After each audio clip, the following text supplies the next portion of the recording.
When I was around 9 or 10 years old, life took a dramatic turn for my family. My father landed a lucrative job that not only elevated our financial status, but also prompted a significant relocation. From our quiet, sleepy town in Pennsylvania to the bustling suburban community of Brookmont, Maryland. When I say prompted, I might not be expressing the full reality of that moment. My parents were elated about the move. They seemed to leap at the chance, without much hesitation. In a whirlwind of about a month, we went from a cramped, dilapidated house in a low-income neighborhood to a sprawling estate nestled among the affluent suburbs. You might be curious about how I reacted to this monumental change as a young boy. Truth be told, I was not exactly the most social child.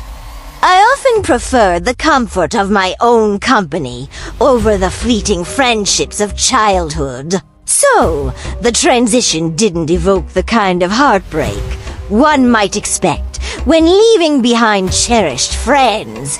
In fact, I didn't have any close friendships to leave at all, looking back. I learned my parents considered the move a chance to give me a fresh start, to foster new connections and experiences. And the truth is, their intentions were golden. It didn't bother me much, and I adjusted swiftly to the new surroundings. The moment we stepped into our new home, I could sense that the weight of financial struggles had been lifted.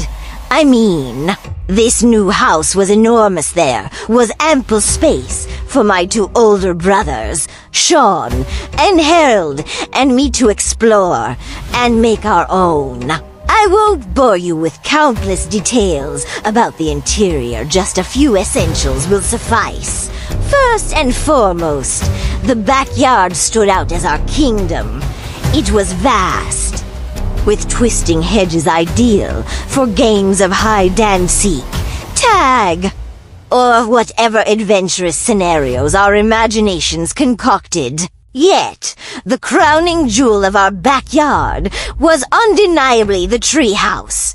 Each house on our street was separated by clusters of tall trees, creating a beautiful natural division. Our treehouse wasn't just a playset. It was a magnificent structure that could only be described as a tree castle. It was built into 6 or 7 adjacent trees, boasted 3 levels, and even featured a sturdy staircase instead of rickety wooden planks. This was no ordinary DIY project. It was a well-crafted haven, designed by a professional, and it became a sanctuary where my brothers and I spent countless hours. In the beginning, the treehouse was our sacred retreat. We played there every day after school, and those moments were pure joy. However, as time wore on, my brothers began to drift away from our childhood havens. They were teenagers now battling their own growing pains and the omnipresent notion that nothing was cool anymore. One by one, they lost interest in our once-beloved castle in the trees, leaving me feeling isolated as I clung to the remnants of our childhood adventures. I remember one sunny day when I climbed up into the treehouse. As I settled in, I noticed something peculiar, a folded piece of paper tucked away in the corner. Curiosity sparked within me as I carefully unfolded it, revealing the words, "Hello, I'm the Marshmallow Man. It's nice to meet you. What's your name?" In that instant, my loneliness faded away. My imagination ignited with the belief that one of my brothers was playing an elaborate game with me, so I decided to play along. Eager to revive the excitement and camaraderie, I grabbed a marker and wrote back. introducing myself and placing my note where I had found the first one. For a few days, I embarked on this whimsical exchange, rushing home from school each afternoon, heart racing with anticipation each time I arrived. A new note awaited me, a little treasure that added bliss to my day.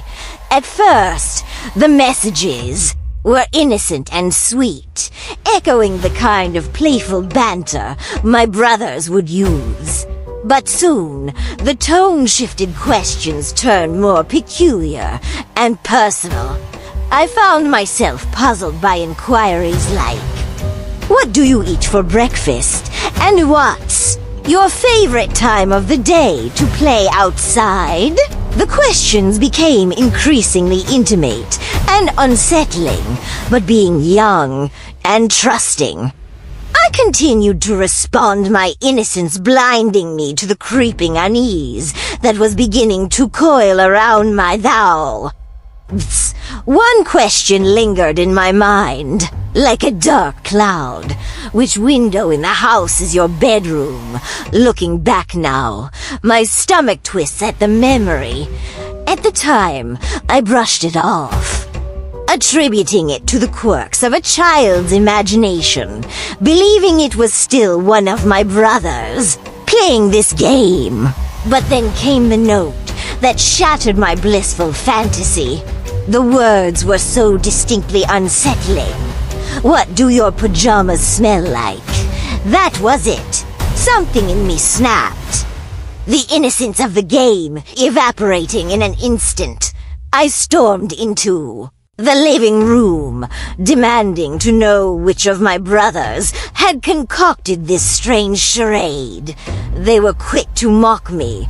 Laughter filled the air, and they both vehemently denied every accusation I leveled at them, asserting that the Marshmallow Man was nothing more than a figment of my imagination. Humiliated and almost shaking with rage, I ran from the room, with tears streaming down my face, a cocktail of sadness and anger churning within me. I knew one of them was lying, but my belief in the magic of childhood also kept me from going to my parents. Instead, I hatched a plan, a scheme to catch them in the act and expose the prank for what it was. That night, as I lay in bed, I could hear the world outside settling into a quiet hush. But then, a faint sound sliced through the stillness, a soft tapping at my window. My heart raced, boredom and fear intertwining in a dance that made my chest tighten. I was petrified. The darkness seemed to close in around me. The tapping persisted. Yet all I could do was lie frozen under my blanket, convinced that whatever tapped at my window must be a villain from one of my storybooks. Eventually, exhaustion overwhelmed me, and I drifted into a restless sleep. The next morning, I awoke to a sight that would haunt me forever. Peeking through the curtains, I was greeted by a horrifying spectacle, dozens of marshmallows taped against the glass, a message that screamed fun to my brothers and pure terror to me. My heart sank, and rage washed over me like a tidal wave. Enough was enough. I decided to act like I hadn't noticed the marshmallows, intent on playing along to catch the culprits red-handed. That night, as darkness cloaked the neighborhood, again, I was ready for confrontation. The moment the tapping resumed, adrenaline surged through my veins. I flung the curtains aside, ready to unleash my well-crafted retort. But what met my eyes sent me into a frenzied panic. It wasn't my brothers at the window. Standing there was a man, his appearance grotesque and nightmarish, with yellowed eyes that seemed alive with malice. His skin appeared sickly and drawn, teeth that resembled decaying remnants from a horror movie, and patchy hair framed his twisted smile. A primal scream erupted from deep within my throat, louder than I had ever thought possible. I felt paralyzed, my instinct screaming to flee, but my body refused to cooperate. My parents rushed in as soon as they heard the commotion, but by the time they burst through the door, the man had vanished into thin air, leaving no evidence but the rapid beating of my heart and the cold sweat coursing down my back. The chaos triggered a whirlwind of activity in our home. Police arrived, combing through every inch of our property, scouring nearby areas.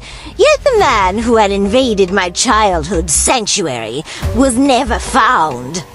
The neighbors gathered outside, eyes wide with horror as my parents recounted the terrifying ordeal. I shared every detail I could muster, but panic muddled my thoughts. The police took the notes as evidence, but honestly, I sensed they weren't taking my fears seriously. The man never returned. He vanished into a cloak of shadows, leaving behind a shattered sense of security. From that point on, my parents forbade me to go near the treehouse again, but the desire to reclaim my space was suffocated by the very real terror that had marred those moments of innocent joy. Life pressed on, and eventually we moved out of that house. My parents still reside there, and whenever I visit, I find myself unable to look away from that accursed treehouse. The memories of the Marshmallow Man haunt me to this day. Those childhood adventures faded into oblivion, replaced by the eerie notion that darkness can seep into the light, that innocence can be twisted into something grotesque.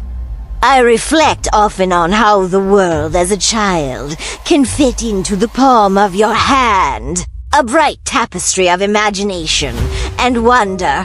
Yet, that world can flip in an instant, leaving behind a lingering shadow. As I've grown, I've learned that the journey into adulthood is not merely about accumulating years, it's about navigating through shadows, understanding the complexities of human interaction, and safeguarding one's heart against the darkness that sometimes lurks just beyond your own backyard. I often wonder about that man, who he was, why he chose that treehouse, and what his intentions were. With each passing year, my understanding of that encounter morphs, and though I leave more of childhood behind, the lessons remain. As we conclude this tale, I leave you with a warning, a gentle nudge to keep an eye on the shadows in your own lives. Sometimes, the most innocent games can lead us down uncertain paths. And sometimes, those paths take us to unexpected places, encountering creatures, perhaps, that wear smiles and bear names we've yet to comprehend. In that blend of childhood wonder and adult realization lies the beautiful complexity of existence. A poignant reminder that while we may outgrow certain aspects of our past, the echoes of those experiences shape us in ways we might never fully articulate or understand. For the next time you find yourself in a treehouse, take a moment to look around. The world is vibrant and alive, filled with stories waiting to be told. But don't forget, there may also be mysteries lurking in the shadows, waiting for someone to uncover them. Thank you for tuning in today, and remember to cherish the magic, for it's often in the simplest joys that we find our most profound stories.